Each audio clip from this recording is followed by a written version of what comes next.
Y vamos a continuación con nuestra opinión especializada en la temática internacional. Así es. Un atentado que combinó explosivos y disparos en ráfaga contra un batallón del ejército colombiano en la región del Catatumbo acabó el miércoles con la vida de 9 oficiales. De inmediato se le atribuyó al Ejército de Liberación Nacional la autoría del ataque. Aunque el grupo insurgente aún no lo ha reivindicado, la Delegación de Paz de la Guerrilla se pronunció hace minutos afirmando que son duras las realidades de la guerra y es por ello que es menester persistir en la construcción de la paz. Abdiel, el hecho es el más mortífero contra la fuerza pública desde la llegada al poder de Gustavo Petro y ha puesto en jaque el proceso de paz con el ELN. Sobre el tema profundiza y está lista en nuestro estudio la periodista Anisley Torres. Ani, buenas tardes, bienvenida. Buenas tardes. En efecto, el proceso de paz con el ELN entra en crisis, la segunda y más grave en esta etapa petrista. La primera fue a inicios de año cuando el gobierno lanzó una tregua y el grupo guerrillero advirtió que las treguas no se decretan, sino que se convenian. Y como suele suceder, esta vuelve a ser más una crisis de opinión pública que entre los negociadores en sí. ¿Por qué digo esto? Pues porque la crisis parte de la interpretación que le dan los medios de comunicación en Colombia fundamentalmente y que al final terminan modelando el criterio popular sobre lo que ha sucedido.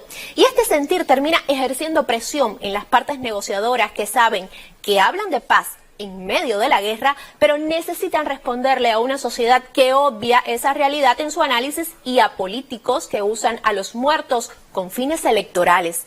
¿Y cuál es esta interpretación? Pues que la guerrilla no quiere paz, que mata a soldados al por mayor, que Petro no le pone carácter y en consecuencia su apuesta de paz total es un espejismo. Máxime cuando este es el segundo revés a esa paz total. Hace poco tuvo que suspenderse el cese el fuego con el Clan del Golfo porque esa estructura paramilitar entró en una espiral de violencia incendiaria. De hecho, como parte de la estrategia de la derecha de minar la imagen y la credibilidad de Gustavo Petro, acaban de sacar de los archivos y han vuelto viral, que es la mejor herramienta, usted lo sabe, del momento, unas declaraciones suyas en su etapa de candidato presidencial en las que afirmaba que si llegaba a gobernar, el ELN se acabaría en 3 meses. Y eso no ha pasado, y el costo político por las promesas sin cumplir va en aumento. Y es dificilísimo no ponerse de ese lado de la historia cuando vemos la naturaleza de lo sucedido. 9 soldados mueren y no en un enfrentamiento que sería más comprensible en el contexto de una guerra frontal, sino como consecuencia de un ataque sorpresivo con explosivos a una columna del ejército que unos dicen custodiaba un oleoducto, otros dicen que dormía, pues fue el ataque en la madrugada e inmediatamente es fácil que venga a la cabeza la idea de ataque terrorista. Entre los fallecidos, 7 eran jóvenes que rondaban los 20 años de edad en su etapa de servicio militar, demasiado cruel, como fue también aquel otro ataque a la escuela de policía en el que perdió la vida una veintena de cadetes casi adolescentes. Aquel atentado, recordemos, que perpetró el ELN en 2019, sí hizo volar ipso facto la negociación de paz en la gestión de Iván Duque. Y esta es la primera gran diferencia que marca Petro y que debería valorarse mucho más. El presidente colombiano ha llamado a consultas al equipo negociador. La reunión está prevista para el próximo lunes. Ha condenado enérgicamente el ataque, pero actúa con la madurez de quien sabe que parar el diálogo solo traería la repetición indefinida de este ciclo de violencia y que negociar es la única manera de llegar al cese de las hostilidades, aunque el camino de lograrlo es probable que se den más lamentables actos de este tipo. Y ante todo, necesita escuchar a todas las partes involucradas. La guerrilla no ha dado su versión pública de los hechos.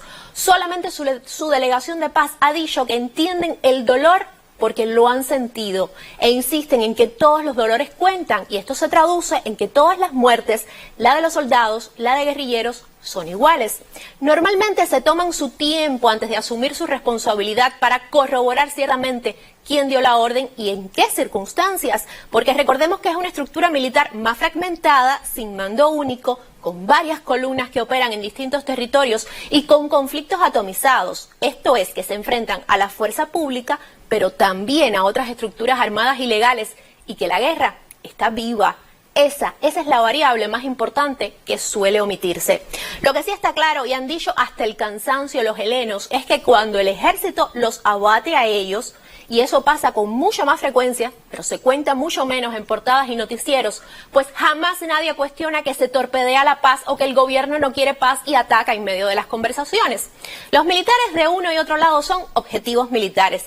Y la guerra de guerrilla va de eso, de atentados, emboscadas, por duro, por trágico que parezca y uno tenga que decirlo. De hecho, estos que murieron custodiaban una estructura petrolera, un blanco habitual de ataques del ELN. Solo una tregua bien pactada y en términos y condiciones de verificación haría de la mesa un verdadero lugar de diálogo sin sobresaltos de este tipo.